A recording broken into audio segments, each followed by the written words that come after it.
নম্বর হচ্ছে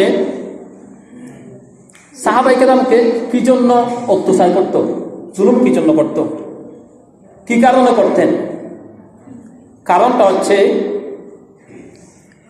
তারা যে ইসলাম কবুল করত এবং পৌত্তলিক যারা ছিল, যারা মূর্তি পূজা করত, দেবদেবী পূজা করত, তারা বলল তোমরা তো আমাদের থেকে চলে যাচ্ছ।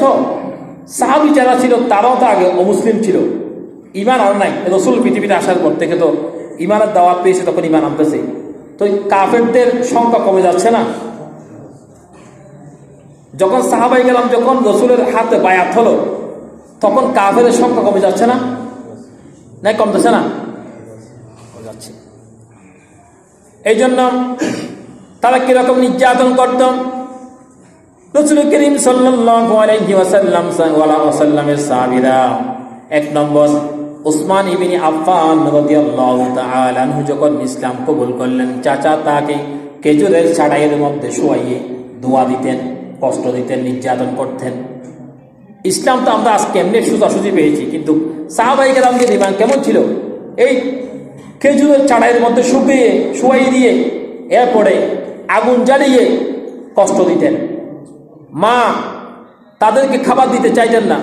দুই নম্বর হচ্ছে হযরত মুসআব ইবনে উমাইর রাদিয়াল্লাহু তাআলা আনহু, অত্যন্ত স্বাচ্ছন্দ্য, তিনি একজন ধনী সাহাবী ছিলেন, আয়েশের মতো এর প্রতিপালিত।